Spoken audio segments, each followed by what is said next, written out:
아무 일도 없는 너무나도 평범한 어느 날 밤, 대한민국의 심장부이자 대통령이 머무는 청와대에서 불과 500m 떨어진 곳에 완전 무장한 북한의 특수부대원들이 나타난다면 어떨까요?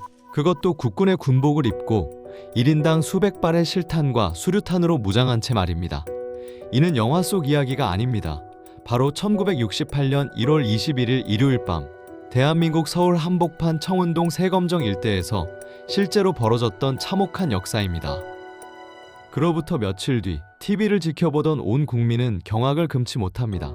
당시 유일하게 생포되었던 27세의 북한 무장공비 김신조가 기자회견에서 이렇게 외쳤기 때문이죠. 박정희의 모가지를 따라왔수다. 이 한마디는 대한민국을 발칵 뒤집어 놓았습니다. 이 사건은 단순한 무장공비 침투 사건으로 끝나지 않았습니다. 우리의 일상, 병역제도, 국방정책, 심지어 신분증 제도까지 오늘날 한국 사회의 모습을 송두리째 바꿔놓은 엄청난 나비 효과를 불러왔죠. 오늘은 이른바 김신조 사건으로 불리는 1.21 사태의 전말과 이 사건이 어떻게 대한민국을 완전히 다른 나라로 개조해 놓았는지 그 숨겨진 이야기들을 아주 깊숙하게 파헤쳐 보겠습니다. 구독과 좋아요 누르시고 역사적인 그날의 밤으로 함께 떠나보시죠. 사건의 배경을 이해하려면 당시의 복잡한 국제 정세를 먼저 들여다봐야 합니다. 1964년 미국이 통킹만 사건을 구실로 베트남 전쟁에 본격적으로 개입하면서 미국은 동맹국인 한국에 참전을 요청하게 됩니다. 이에 대한민국은 1965년 전투부대 파병을 시작으로 평균 5만 명 수준의 병력을 유지하며 누적 약 32만 명에 달하는 대규모 파병을 단행했죠. 한국은 파병의 대가로 미국의 경제 지원을 받고 베트남 특수를 누렸지만 북한의 김일성은 이를 자신들에게 아주 유리한 기회라고 판단했습니다. 국군의 최정예 병력이 베트남으로 빠져나가면서 남한의 방어 전력이 약화되었다고 본 것이죠. 게다가 북한 역시 다급한 상황이었습니다. 당시 미국과 피 터지게 싸우고 있던 북베트남의 호찌민은 1958년에 이미 김일성에게 파병을 요청한 바 있었습니다. 당장 대규모 병력을 보내주지 못한 김일성은 대신 남한의 안보를 극도로 불안하게 만들어서 한국군이 더 이상 베트남에 추가 파병을 하지 못하도록 발목을 잡겠다는 간접 지원을 약속하게 됩니다. 또한 북한 내부의 고립감도 컸습니다. 1960년대 북한의 혈맹이던 소련과 중국 사이에는 극심한 갈등, 중소분쟁이 벌어지고 있었고 중국에서는 문화대혁명이 일어나며 김일성을 수정주의 독재자라 비판하기까지 했습니다. 반면 남한은 1965년 한일협정을 체결하며 한미일 공조체제를 단단하게 굳히고 있었죠. 엄청난 위기감을 느낀 북한은 1967년 1월 동해에서 우리 해군 56함을 포격해 침몰시키는 등 비무장지대와 해상에서 도발을 일삼기 시작합니다. 그리고 마침내 남한 체제를 붕괴시키기 위한 극단적인 카드를 꺼내듭니다. 바로 대한민국 국가원수의 암살이었습니다. 이 엄청난 작전을 위해 북한은 1967년 4월 민족보위성 정찰국 직속으로 오직 대남 침투 및 유격전만을 위한 124군 부대를 창설합니다. 총 2,400명에 달하는 이 게릴라 부대원들은 적배치 상황 이론, 지형학, 사격, 침투 등 상상을 초월하는 특수교육을 받았습니다. 그리고 1968년 1월 이들 중에서도 25세 미만의 미혼 남성들로만 구성된 최정예 요원 31명이 선발됩니다. 전원 함경도 출신의 장교들이었죠. 1968년 1월 13일 정찰국장 김정태는 이들에게 최종 작전 목표를 하달합니다. 목표는 청와대 습격, 요인 암살, 주한미 대사관 폭파, 육군본부 폭파, 서울교도소 및 서빙고 수용소 폭파 후 북한 간첩 대동 월북이라는 실로 어마어마한 임무였습니다. 이들이 챙긴 무장 수준을 보면 기가 막힙니다. 국군 복장으로 위장한 이들은 소련 JPPS-43 기관단총 한 번 사격에 30발 연사 가능 31정, TT권총 31정, 1인당 실탄 350여 발, 좁쌀 파편 1200개가 들어있는 자폭용 F 원수류탄 및 공격용 수류탄 각 14개, 한 방에 탱크도 날려버릴 수 있는 RPG-43 대전차 수류탄 2개, 그리고 단도로 무장했습니다. 이 31명이 가진 화력만으로도 남한의 한개 연대 약 2,000명 병력과 맞먹을 정도의 엄청난 파괴력이었습니다. 불을 피우면 연기 때문에 발각될 것을 우려해 비상식량으로는 오징어와 엿을 챙겼죠. 1968년 1월 16일 북한을 출발한 이들은 17일 새벽 개성을 떠나 18일 새벽에 군사분계선의 철조망을 끊고 남쪽으로 넘어옵니다. 미 2사단과 25사단의 경계선 사이를 뚫고 들어온 이들은 꽁꽁 얼어붙은 임진강을 걸어서 도하합니다. 한겨울 눈 덮인 산악지대를 20kg이 넘는 군장을 맨 채 무려 시속 12km의 속도로 질주했습니다. 평지에서도 달리기 힘든 속도로 야간에 산을 탔다는 건 이들이 얼마나 끔찍한 훈련을 받은 인간 병기들이었는지를 증명합니다. 이들이 작전 결행일로 1968년 1월 21일 일요일 밤을 선택한 데는 아주 치밀한 계산이 있었습니다. 일요일 밤이면 대통령이 무조건 관저에 머물고 있을 것이라 판단했고, 바로 다음 날인 1월 22일이 대학교 입학시험일이라 온 국민과 정부의 관심이 입시에 쏠려 경비가 허술할 것이라 예상한 겁니다. 1월 19일 새벽, 파주 삼봉산에 도착해 휴식을 취하던 공비들은 예상치 못한 변수를 만납니다. 산에 땔감을 하러 올라온 민간인 우씨 삼형제와 마주친 겁니다. 완벽한 비밀 작전을 수행해야 하는 공비들 입장에서 목격자는 죽여서 입을 막는 것이 상식이었습니다. 하지만 여기서 그들은 뜻밖의 행동을 합니다. 북한의 체제를 선전하며 공산주의 사상을 교육한 뒤 신고하지 않겠다는 약속을 받고 우씨 형제들을 살려보내준 것이죠. 남한내 자생적 혁명 세력을 기대했던 북한의 오판이었을까요? 그러나 목숨을 건진 우씨 형제들은 산에서 내려오자마자 곧바로 경찰서로 달려가 이 사실을 신고합니다.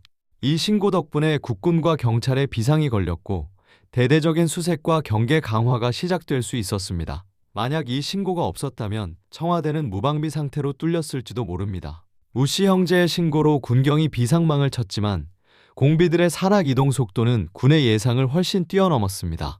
파평산, 구파발 진관사, 북한산 승가사를 거쳐 산을 탄 이들은 마침내 1월 21일 밤 9시 30분경 청와대 인근인 청운동 세검정 고개 창의문 자하문 앞까지 진출하는 데 성공합니다. 이제 청와대까지는 불과 500m. 하지만 그곳에는 종로경찰서장 최규식 총경이 지휘하는 경찰병력이 비상근무를 서며 검문 검색을 실시하고 있었습니다. 국군 복장을 하고 접근하는 31명의 수상한 무리를 발견한 최규식 서장은 앞을 가로막고 불심 검문을 시도합니다. 정체가 탄로날 위기에 처하자 무장공비들은 외투 속에 감추고 있던 기관단총을 꺼내들고 난사하기 시작했습니다. 이 과정에서 최규식 서장이 흉탄을 3발이나 맞고 그 자리에서 장렬히 순직합니다. 함께 있던 정종수 경사 역시 총에 맞아 전사하고 맙니다. 청와대 코앞은 순식간에 아수라장이 되었습니다. 검문을 뚫지 못한 공비들은 수류탄을 던지며 뿔뿔이 흩어져 도주하기 시작했죠.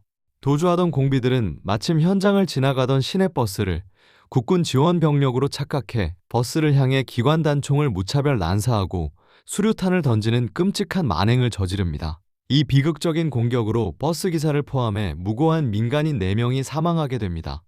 즉각 군경 합동 소탕 작전이 펼쳐졌습니다.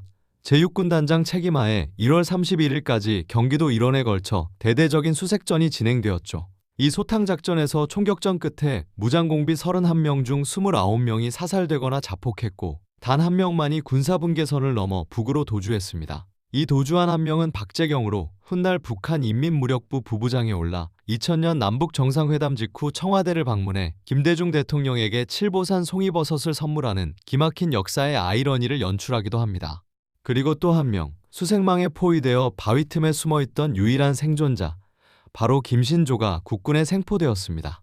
흥미로운 사실은 당시 산속에 숨어있던 김신조가 아침 일찍 산에 오른 등산객들의 야호 하는 외침을 듣고 국군의 돌격구호인 줄 착각해 겁을 먹고 도망쳤다는 에피소드도 있습니다. 북한의 최정예 요원들이 남한의 등산 레저 문화를 전혀 몰랐기 때문에 벌어진 총극이었죠. 지금도 서울 북악산 하늘길에 가보면 1.21 사태 당시 15발의 총탄을 맞은 소나무와 50여 발의 총탄 자국이 선명히 남아있는 호경한 바위를 볼 수 있습니다. 이 작전과 교전 과정에서 경찰, 군인, 민간인을 포함해 우리 측 인원 무려 30명이 사망하고 52명이 부상을 입는 엄청난 희생이 발생했습니다. 그렇다면 김신조는 어떻게 살아서 대한민국 국민이 될 수 있었을까요? 생전 여성경제신문과의 인터뷰에서 김신조 목사는 이렇게 증언했습니다. 나는 청와대 습격 명령을 받았지만 대한민국 사람을 죽이러 온 것이 아니었기에 단 한 발의 총도 쏘지 않았다. 총신에서 화약 냄새조차 나지 않았고 실탄도 그대로였다라고요. 수사당국이 이를 확인하고 참작해준 덕분에 그는 1970년에 주민등록증을 발급받을 수 있었고 훗날 신학을 공부해 목회자의 길을 걷다 지난 2022년 83세의 나이로 별세했습니다. 대통령 암살을 노린 초유의 사태. 하지만 남북 간의 위기는 여기서 끝이 아니었습니다. 1.21 사태가 일어난 지 불과 이틀 뒤인 1968년 1월 23일 동해 공해상에서 어마어마한 사건이 또 터집니다.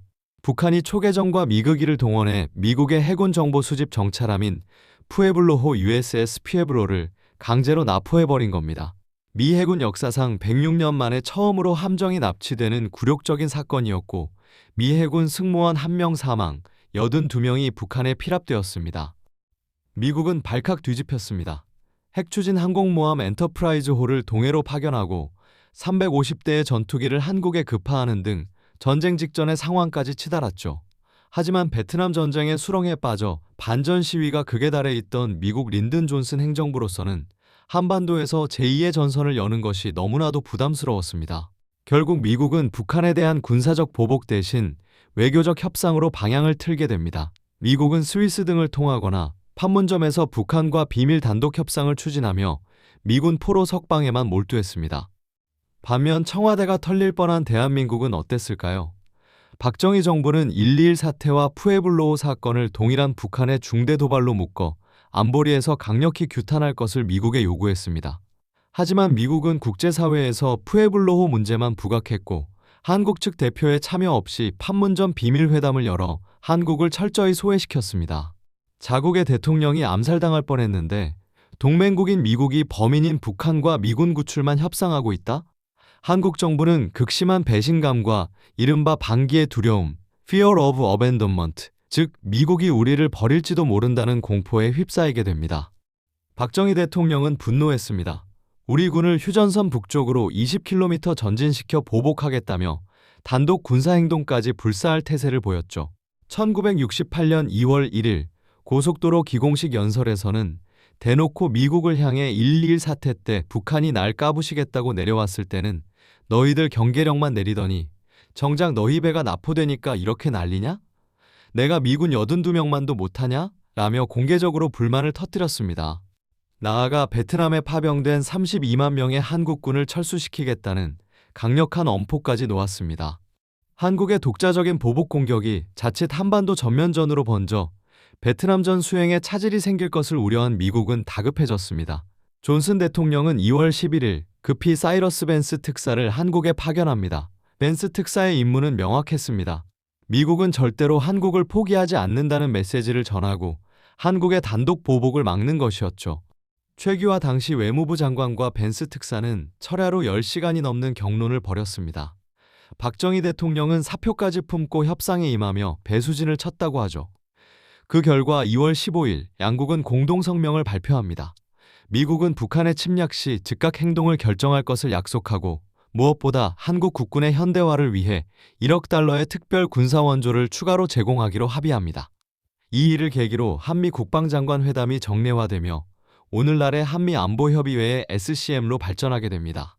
미국으로부터 1억 달러라는 막대한 지원과 M16 소총 국내 생산 허가를 얻어냈지만 스스로를 지키지 않으면 언제든 버림받을 수 있다는 뼈저린 교훈을 얻은 박정희 정부는 대한민국 사회를 완전히 개조하기 시작합니다. 이때 만들어진 수많은 제도들이 오늘날까지 우리의 삶에 깊숙이 남아 있습니다.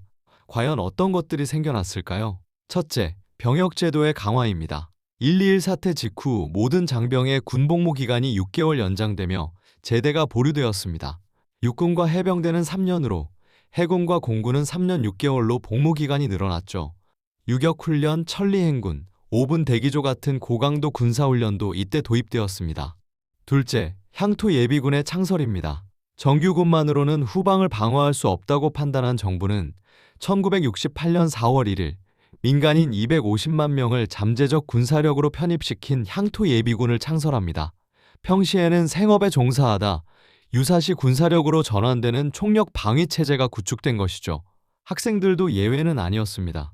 고등학교와 대학교의 교련 과목이 신설되어 학생들에게 제식훈련, 모형총 총검술, 구급교육 등을 의무적으로 가르쳤습니다. 셋째, 전국민 신분증 통제, 바로 주민등록증의 탄생입니다. 침투한 간첩과 민간인을 신속하게 구별하고 색출하기 위해 전 국민에게 13자리 번호와 지문, 사진이 등록된 주민등록증 발급이 시작되었습니다. 박정희 대통령이 1호, 유경수 여사가 2호 발급자였습니다. 이 제도가 지금까지 이어져 온 것이죠. 넷째, 경비 및 인프라 구축입니다. 청와대 뒷산으로 침투한 것을 교훈 삼아 수도권 경비를 위해 산악도로인 북악 스카이웨이를 건설했고, 세검정과 평창동 일대를 개발해 사람들을 거주시켜 일종의 방어망 역할을 하게 했습니다. 휴전선의 경계도 목책나무 울타리에서 철책으로 튼튼하게 교체되었으며, 충무공 이순신 장군의 동상을 세종로 한복판에 세워 호국 의식을 고취시켰습니다. 그리고 영화로도 잘 알려진 비극적인 역사가 여기서 잉태됩니다. 박정희 대통령은 1.21 사태에 대한 직접적인 보복을 위해 1968년 4월 북한 124군 부대와 똑같은 31명의 민간인들을 모아 혹독한 특수훈련을 시키는 비밀부대를 창설합니다. 바로 무인도에 만들어진 중앙정보부 산하 실미도 부대, 이른바 684 부대였습니다. 목표는 김일성 거처 습격이었습니다. 하지만 이후 남북 화해 분위기와 미소 대탕트가 조성되면서 보복작전은 기약 없이 연기되었고, 비인간적인 대우와 혹사에 절망한 부대원들이 1971년 8월 23일 부대를 탈출해 서울로 향하다 자폭하는 끔찍한 비극, 실미도 사건으로 끝이 나고 맙니다. 1.21 사태가 낳은 또 다른 결과물은 바로 자주국방의 실현이었습니다. 미국이 필요할 때마다 우리를 지켜주지 않을 수도 있다는 뼈저린 자각은 국산 무기 개발과 방위산업 육성으로 이어졌습니다. 1974년부터 율곡 사업이라는 암호명 아래 막대한 예산 1차에 약 3조 1천억 원을 투입해 국방력 증강에 나섰죠. 이 율곡 사업을 통해 배꼽 미사일, 한국형 고속정 개발 등이 시작되었고, 이후 2차, 3차 사업을 거치며 K-원전차, 장보고급 잠수함 도입 등 대한민국 국군이 최첨단 현대식 군대로 거듭나는 결정적인 토대가 마련되었습니다.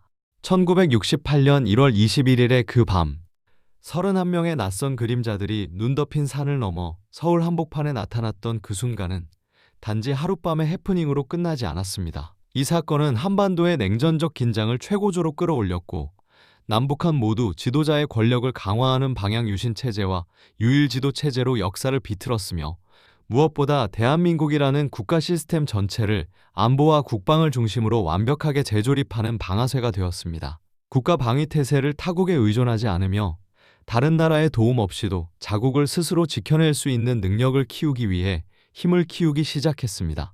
예비군 주민등록증 교련, 율곡 사업, 한미안보협의회에 우리가 지금 당연하게 여기는 이 모든 것들의 기원에는 50여 년 전 겨울 자하문 고개에서 벌어진 치열한 총격전과 남북 간의 피비린내 나는 체제 경쟁이 숨어 있었습니다.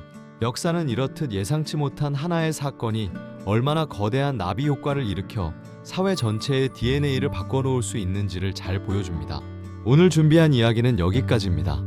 1968년의 1.21 사태가 여러분의 일상에 이토록 많은 영향을 끼치고 있었다는 사실 어떻게 보셨나요? 댓글로 여러분의 생각과 감상을 자유롭게 남겨주세요. 유익하셨다면 구독과 좋아요, 알림 설정 부탁드리며 다음에도 더 깊이 있고 흥미진진한 역사 이야기로 찾아오겠습니다. 끝까지 시청해주셔서 감사합니다.